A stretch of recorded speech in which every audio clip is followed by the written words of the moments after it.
Hello guys, good morning to all. My name is Shivam Tyagi. Welcome to Study Funda. So here's the complete newspaper analysis of 8th October 2020. Let's start the session. Our first news is regarding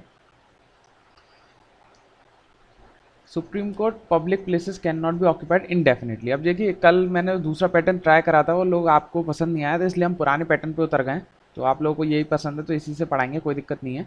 तो अभी क्या है, जो मैं आपको कल बताता था, शाहीन बाग का जो केस है वो सुप्रीम कोर्ट में चला गया। तो सुप्रीम कोर्ट ने बोला है कि आप प्रोटेस्ट कर सकते हैं, प्रोटेस्ट का आपको अधिकार है, लेकिन आप पब्लिक डिसरप्शन नहीं कर सकते। मतलब आपने रोड रोक दी थी, आपको पता होगा शाहीन बाग वाला जो केस हुआ है उसमें इन्होंने रोड रोक दी थी, जो प्रोटेस्ट कर रहे थे वहाँ के लोग। तो सुप्रीम कोर्ट ने इसके लिए बिल्कुल मना कर दिया है, बिल्कुल नहीं होगा, आपका अधिकार है, right to peaceful protest against the law आपका अधिकार है, बट उससे पब्लिक वेज लोगों को परेशानी नहीं होनी चाहिए। तो बस आपको ये ध्यान रखना है, ऐसा इस केस में हुआ है। इसमें मैं बस ये बताना चाहूंगा कि इससे आपका एक ऐसे बन सकता है, एक लाइन है इसमें जिससे आपका ऐसे बन सकता है। तो प्लीज आप उस पर ऐसे लिखिएगा। देखिए यहाँ पे, technology and social media code cause both empower and weaken mass movement. Technology और सोशल मीडिया जो है वो किसी भी मूवमेंट को बड़ा कर सकते हैं या छोटा कर सकते हैं। तो इस पे आप ऐसे लिखिएगा, वेरी इंपॉर्टेंट, इस पे ऐसे आ सकता है, तो प्लीज़ ऐसे लिखिएगा। और अगर जिसको चेक करवाना है तो मेरे को इंस्टाग्राम पे भेज सकता है, शिवम_त्यागी_ST। तो जिनको अगर जो चाहते हैं कि ऐसे मैं उनका चेक कर लूँ तो मेरे को इधर इंस्टाग्राम पे मेरे को भेज सकते हैं, मैं उनका चेक कर लूँगा, फोटो खींच के या टाइप करके, जैसे भी चाहे। तो इस पर ऐसे लिखिएगा, वेरी इंपॉर्टेंट। तो अब क्योंकि हमारा जो एग्जाम है वो बहुत पास आ रहा है, तो मैं पेपर 2 पे भी थोड़ा हम फोकस करना शुरू करेंगे। तो अब मैं आपको रोज एक ऐसे भी दिया करूंगा, उस पर आप ऐसे लिखा करेंगे। तो अब मैं पेपर 2 पे भी बराबर ध्यान दूंगा, क्योंकि अब ज़्यादा टाइम नहीं बचा है, तो ज़्यादा प्रैक्टिस पे ध्यान दीजिए। तो इसमें बस यही जानना है। और सो द नेक्स्ट न्यूज़, और जिसका भी ऐसे अच्छा होगा तो मैं अगले दिन उसको डिस्कस कर दूंगा। अगर किसी कोई बहुत ज़्यादा अच्छा ऐसे मेरे पास आता है तो मैं उसको अगले दिन डिस्कस कर दूंगा यहाँ पर ही, ताकि आप लोग भी उससे सीख सकें कुछ। तो सेकंड न्यूज़ इज, हाँ, सीपीसीबी पॉइंट्स टू लोनाके इन दिल्ली पॉल्यूशन प्लान। तो इसमें बस याद रखना है हमें, सीपीसीबी डायरेक्ट एग्जाम में क्वेश्चन होता है, व्हाट इज सीपीसीबी। इसमें जो सबसे इंपॉर्टेंट है वो ये बना किससे है। सब लोग ये समझते हैं सेंट्रल पॉल्यूशन कंट्रोल बोर्ड है, तो ये पॉल्यूशन से रिलेटेड होगा, एनवायरमेंट से रिलेटेड होगा, ये इस एक्ट से बना होगा। तो नहीं, ये जो बना है वो याद रखिएगा वाटर एक्ट से बना है। जो वाटर एक्ट है 1974, उसके थ्रू ये बना है। ये एक स्टैट्यूटरी ऑर्गेनाइजेशन है, किस एक्ट के थ्रू बनी है, वाटर प्रिवेंशन एक्ट के थ्रू बनी है। ये फंक्शन इसके अंदर एयर वाला फंक्शन भी ये देखती है, जो एयर एक्ट के अंदर फंक्शन है वो भी सीपीसीबी को देखती है। और ये सीपीसीबी जो है वो टेक्निकल एडवाइस क्या देता है, टेक्निकल एडवाइस देता है टू एनवायरमेंट प्रोटेक्शन एक्ट। लेकिन क्वेश्चन में यह आएगा कि सीपीसीबी जो है वो एनवायरमेंट प्रोटेक्शन एक्ट से बना है, तो नहीं, सीपीसीबी जो बना है वो याद रखिएगा वाटर एक्ट से बना है, water prevention control of pollution act 1974। इसमें बस यही पूछा जाएगा, यही सबसे ज्यादा कंफ्यूजन होता है। फिर इसमें जो दूसरा जिक्र हुआ वो है समीर ऐप। तो समीर ऐप क्या है, समीर ऐप में क्या होता है, सिटीजन्स को जो भी ग्रीवेंसेस होते हैं, जो भी उनको दिक्कतें होती हैं, उसमें ये बताया जाता है। तो अभी क्या बोला गया है कि जो समीर ऐप में जितनी भी कंप्लेंट आती हैं उसमें से केवल 60% जो कंप्लेंट है वही रिजॉल्व हो सकती हैं, 40% जो कंप्लेंट है वो रिजॉल्व ही नहीं हो पाती। तो हमें इतना नहीं जानना कि कितनी रिजॉल्व होती हैं, कितनी रिजॉल्व नहीं होती, बस आपको याद रखना है समीर ऐप किससे रिलेटेड है, तो ग्रीवेंसेस, जितने भी एनवायरमेंटल से रिलेटेड, वाटर पॉल्यूशन से रिलेटेड जो भी ग्रीवेंसेस होते हैं वो इस समीर ऐप पे दिए जाते हैं। और किस एक्ट के थ्रू बनी है बस ये याद रखना है, और इसमें कुछ नहीं जानना। सो नेक्स्ट न्यूज इज, हाँ, season debut for poor air quality index. Air quality index हमारा पुअर हो चुका है, ये मैं ऑलरेडी आपको बहुत बार बता चुका हूँ, बहुत इंपॉर्टेंट टॉपिक है एयर क्वालिटी इंडेक्स क्या होता है। और इसके साथ एक और आता है सफर, ये दो बहुत इंपॉर्टेंट है क्या क्या होते हैं। तो एयर क्वालिटी इंडेक्स और सफर। तो एयर क्वालिटी इंडेक्स इसके अंदर आता है ministry of environment, forest and climate change. इसको कौन मॉनिटर करता है, तो सीपीसीबी, याद रखिएगा इसको कौन मॉनिटर करता है, जो मैं आपको ऊपर पढ़ा के आया हूँ वही सीपीसीबी। इसमें कितने पॉल्यूटेंट होते हैं, तो इसमें 8 पॉल्यूटेंट होते हैं, 6 कैटेगरी होती हैं, ये याद रखना है। तो यहाँ लिखे हुए हैं 8 मेजर पॉल्यूटेंट कौन कौन से, PM10, PM10, CO, SO2, NO2, NH3 और PB, ये। और 6 एयर क्वालिटी इंडेक्स होते हैं, तो यहाँ लिखे हैं, बस आपको याद रखना है 8 पॉल्यूटेंट है 6 कैटेगरी में। फिर दूसरा होता है सफर। तो इसकी फुल फॉर्म क्या है, system for air quality and weather forecasting and research. तो ये याद रखिएगा environment, forest and climate change में नहीं आता है, मिनिस्ट्री ऑफ अर्थ साइंस में आता है, MOES में आता है। तो जो एयर क्वालिटी इंडेक्स है वो environment, forest and climate change में आता है, और जो सफर है वो अर्थ मिनिस्ट्री में आता है। तो याद रखिएगा introduce by the ministry of earth sciences. इसका काम क्या है कि ये दो चीज का काम करता है, एक तो एयर क्वालिटी को भी बताता है और वेदर फोरकास्ट करता है। वेदर फोरकास्ट कम से कम 72 आवर्स पहले ही कर देता है, कितने घंटे पहले, 72 आवर्स पहले ही एडवांस वेदर फोरकास्ट कर देता है। और ये जो एयर क्वालिटी इंडेक्स है ये रोज आता है, डेली की डेली आता है, ये और आप याद रख सकते हैं। फिर इसमें सफर में और कौन कौन से है, तो ये ऊपर वाले तो 8 हैं ही, और 3 कौन से हैं, बेंजीन, टाउलिन और जाइलिन। याद रखिएगा, ये ऊपर वाले तो हैं ही, ये और हैं। और ये जो सफर है ये रेनफॉल के बारे में भी बताता है, आपकी विंड कैसे फ्लो हो रही है ये भी बताता है, सब कुछ, ह्यूमिडिटी कितनी है वो भी बताता है। लेकिन एयर क्वालिटी इंडेक्स केवल पॉल्यूटेंट्स के बारे में बताता है और कुछ नहीं बताता। और ये जो है ये वेदर के बारे में भी बताता है। तो ये इनका डिफरेंस भी हो गया। वेरी इंपॉर्टेंट टॉपिक है ये किसी भी एग्जाम के लिए। तो प्लीज रिमेंबर कितने पॉल्यूटेंट है और इनका काम क्या है, किस मिनिस्ट्री के अंदर आते हैं, बस। So next news is 4 for 1। तो ये मैं कल भी आपको बताया था, फिर से बता देता हूँ। क्वाड की मीटिंग चल रही है। जो क्वाड ग्रुप है किस किस के बीच का ग्रुप है, तो इंडिया का, जापान का, यूएस का और ऑस्ट्रेलिया का। इनकी मीटिंग कहाँ चल रही है फिलहाल, इनकी मीटिंग चल रही है टोक्यो में। प्लीज रिमेंबर कहाँ चल रही है इनकी मीटिंग, टोक्यो में।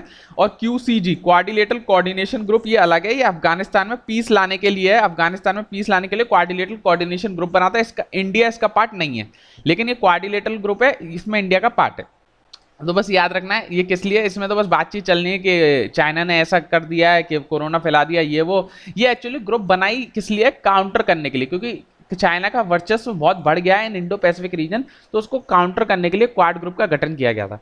सो नेक्स्ट न्यूज इज, ये आप फॉलो कर सकते हैं स्टडी फंडा को। आजकल हम, क्योंकि एग्जाम पास आ रहा है तो बहुत सारी इन्फोग्राफी इसमें डाल रहे हैं। तो प्लीज़ फॉलो स्टडी फंडा ऑन इंस्टाग्राम। और मेरे को जो चाहे वो फॉलो कर सकते हैं, जिनको भी कोई भी क्वेरी है एग्जाम से रिलेटेड या कुछ भी मेरे को डालना है तो आप वो इस पर डाल सकते हैं। अब मैं उसका प्रॉपर रिप्लाई दूंगा, शिवम_त्यागी_ST। और स्टडी फंडा को please follow it. So next news is playing catch up flood forecasting. तो ये मैंने इसलिए डाल दिया था कि अगर कोई भी आपका सेकंड पेपर में फ्लड या सुनामी से रिलेटेड कुछ भी आ जाता है, फ्लड या सुनामी या डिजास्टर से रिलेटेड, तो आप उसमें 1-2 पॉइंट अच्छा लिख सकते हैं। तो इसमें 2 वर्ड का जिक्र हुआ है। एक तो हुआ है डिटर्मिनिस्टिक फोरकास्ट। जो इंडिया में हम कभी भी फ्लड का पता करते हैं तो कैसे करते हैं, राइजिंग एंड फॉलिंग, ऊपर बढ़ना और नीचे गिरना पानी का, उससे हम पता करते हैं कि फ्लड आएगा या नहीं आएगा। तो इस टेक्नोलॉजी को हम क्या बोलते हैं, डिटर्मिनिस्टिक फोरकास्ट। तो इंडिया में यही यूज होती है। तो इसका ड्रॉबैक क्या है कि बस इसमें 24 घंटे में ही हम पता कर सकते हैं। मतलब जैसे फ्लड आने वाला है तो उसके 24 घंटे पहले ही ये पता चलती है टेक्निक से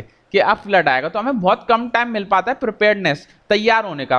अब 24 घंटे पहले हमें पता चल रहा है कि इस एरिया में बाढ़ आएगी, तो अब कैसे प्रिपेयर करेंगे। तो ये जो टेक्नोलॉजी है इसलिए खत्म हो, इसे हमें खत्म करना चाहिए। पर इंडिया में यही यूज होती है, राइजिंग एंड फॉलिंग टाइप।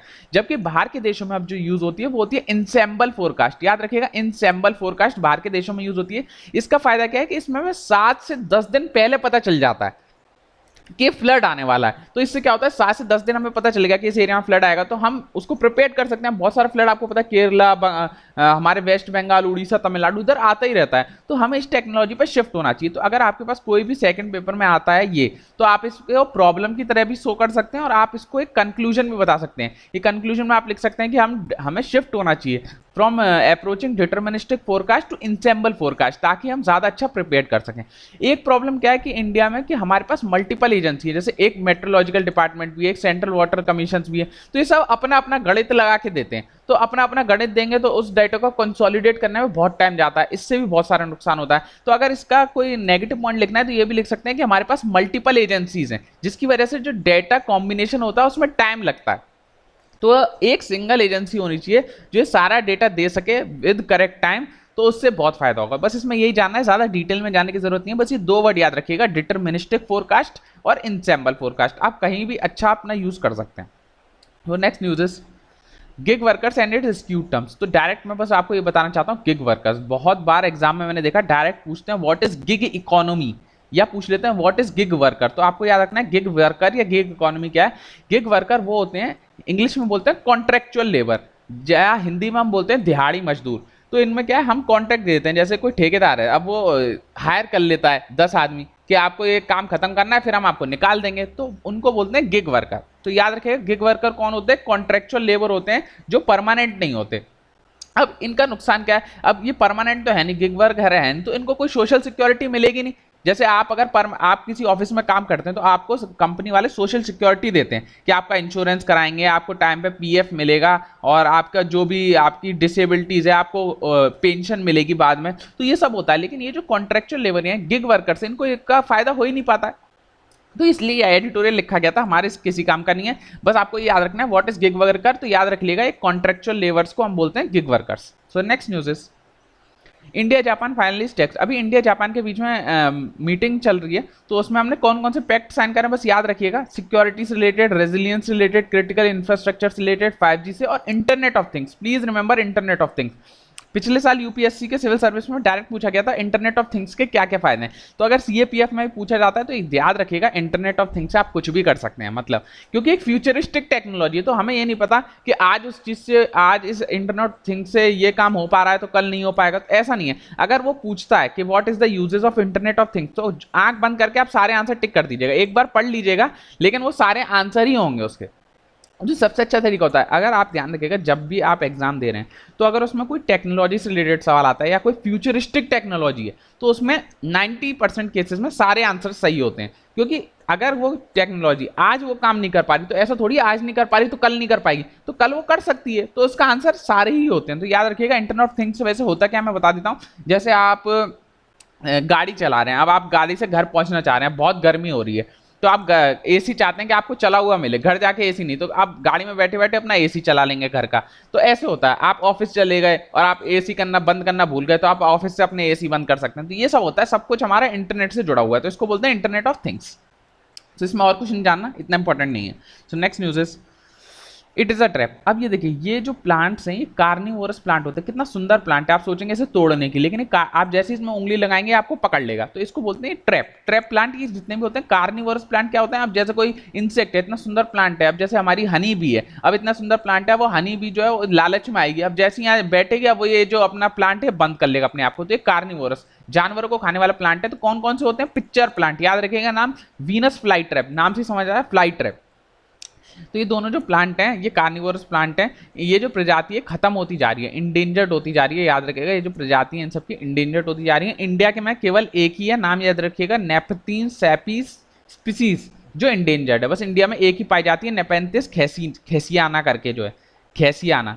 आप याद रखिएगा, खांसी आ रही है तो बस एक ही स्पीसीज है जो खांसी वाली है, जो इंडिया में पाई जाती है, वो भी इंडेंजर्ड है, इसमें और कुछ नहीं जानना, बस नाम याद रखिएगा। सो नेक्स्ट न्यूज़, अब मैंने आपको 2 नोबेल प्राइज कल बताए थे, फिजिक्स का मैं आपको बता चुका हूँ, मेडिसिन का मैं आपको बता चुका हूँ, आज है केमिस्ट्री का।